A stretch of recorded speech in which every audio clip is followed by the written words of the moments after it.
More than 4 decades, he ruled Libya with flamboyance and fear. But tonight, after months on the run, Muammar Gaddafi is dead. Muammar Gaddafi ruled Libya for over 40 years. That's longer than most dictators, presidents, or monarchs in modern history.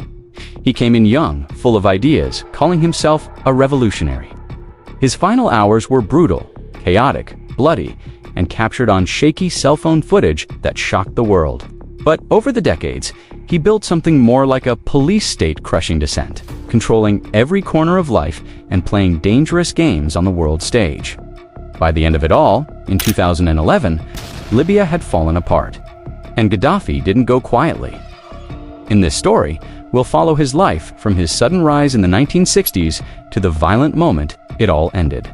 And we'll ask, how did he hold on to power for so long? What really happened in his final moments? And was Gaddafi truly one of history's worst dictators? It started in 1969. Gaddafi was 27, a junior officer in the Libyan army. He led a bloodless coup that ousted King Idris, who was away getting medical treatment in Turkey.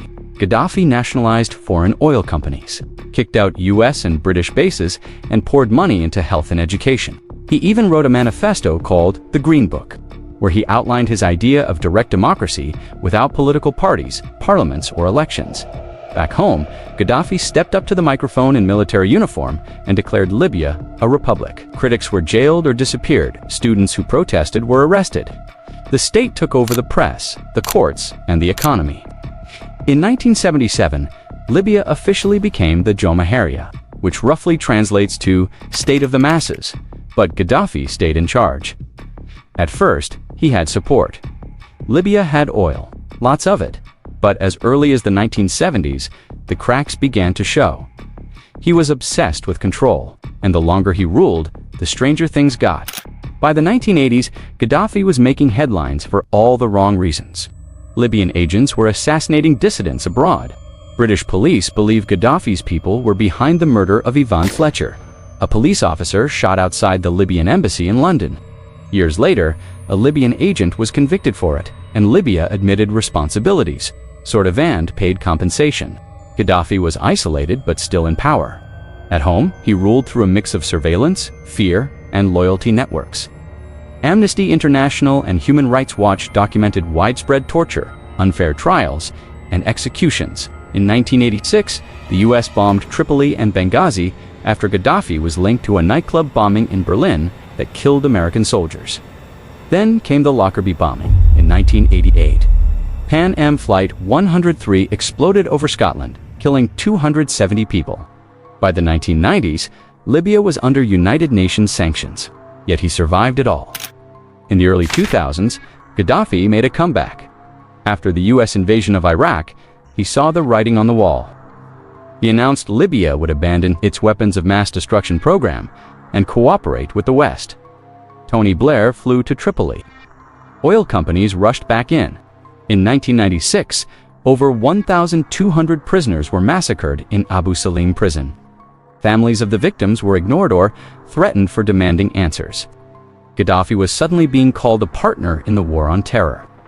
But this didn't mean life in Libya got better. There were no elections. Independent newspapers were banned. Dissent was crushed. This uneasy balance Gaddafi playing nice abroad while tightening control at home held for a few years. Then came the Arab Spring. In February 2011, protests broke out in Benghazi. Inspired by uprisings in Tunisia and Egypt, Libyans demanded freedom. Gaddafi's security forces responded with bullets. His son, Saif al-Islam, warned of rivers of blood.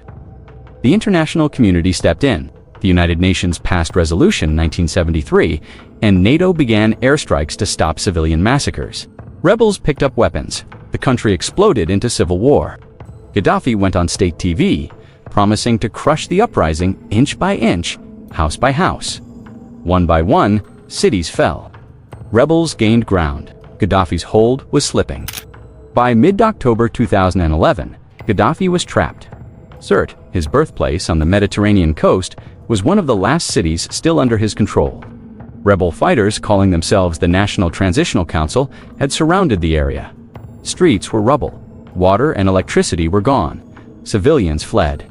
He was with about 40 fighters. His defense minister Abu Bakr Yunus and his son Mutassim Gaddafi, his inner circle, and his most loyal guards bunkered down in neighborhood number 2, a district he knew well. Satellite images from that week, released later by NATO, show a tightening perimeter. Rebel forces controlled the western outskirts and the eastern roads. Escape was nearly impossible. According to a report from Human Rights Watch, by the early morning of October 20th, Gaddafi was hiding in a drainage pipe near the coastal highway. Gaddafi still believed he could flee, maybe to the desert, maybe south toward Niger. But the convoy's movement was no secret. At around 8:30 in the morning, Gaddafi's convoy attempted to flee Sirte. There were more than a dozen vehicles, and they didn't make it far. What they didn't know at the time but would soon discover was that Gaddafi was inside. It was dry, narrow, and surrounded by trash and sand. Gaddafi crawled inside. A U.S. Predator drone, flying overhead and operated from a base in Nevada, tracked their movements. It relayed targeting data to a French Mirage jet. Minutes later, bombs hit the lead and rear vehicles. The official NATO log notes 2 precision airstrikes at approximately 8:50 a.m., targeting a convoy departing Sirte that was considered a legitimate military threat. After the strike, the convoy scattered. Survivors ran on foot toward a drainage culvert under the road. He was injured, likely by shrapnel from the airstrike, but alive. Rebel fighters from Misrata, who had been fighting for weeks to take Sirte, approached the site. Video footage taken on their phones shows them yelling, firing into the air, swarming around the drainage pipe.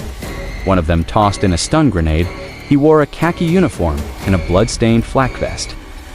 Others screamed Allahu Akbar, and this is for Misrata, and referring to the city that had suffered some of the worst shelling by Gaddafi's forces earlier that year. Multiple videos recorded from different angles show fighters dragging him across the ground. Some struck him with rifle butts, others kicked him. Then a fighter shouted, "He's here, it's him." They pulled Gaddafi, out dazed, bloodied, and clearly injured. His hair was matted.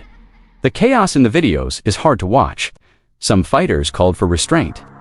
Gaddafi's final words, according to a witness who later spoke to Al Jazeera, were, "What did I do to you?" By the time he was loaded into an ambulance, he was either unconscious or already dead. His body was driven to Misrata, placed in a refrigerated meat locker, and put on public display. Crowds came to see it, some in shock, some celebrating it, stayed there for days, a macabre trophy of victory. The UN Human Rights Council would later publish a report condemning the circumstances of his death, citing evidence of execution and abuse. NATO, for its part, claimed it had never targeted individuals, and that its airstrike only hit a fleeing military threat. But the damage was done not just to Gaddafi, but to Libya. Without a leader or functioning government, the country splintered. 2 rival governments claimed power, one in Tripoli, one in the east. Foreign powers backed different sides. Rival militias, tribal factions, and Islamist groups filled the power vacuum. Over the next decade, Libya saw multiple governments, foreign interventions, and waves of violence. A once oil-rich nation fell into dysfunction. Migration routes turned deadly as Libya became a hub for human trafficking. In the years that followed, the United Nations, Amnesty International, and Libyan activists all documented widespread war crimes, this time by multiple factions. Gaddafi was gone, but Libya was far from stable. With no real institutions, the country fractured. Militias took over cities, Islamist groups gained ground. Oil production collapsed, the economy tanked. For many Libyans, the promise of the revolution turned into a nightmare. So, was Muammar Gaddafi the worst dictator? He wasn't the deadliest, but he was brutal. He ruled without limits, crushed his enemies, and left behind a country shattered by war. He saw himself as a visionary, but in the end, he died alone, in a drainpipe, surrounded by people who once feared him. Not just what he built, but what collapsed the moment he was gone. And maybe that's the final legacy of Gaddafi.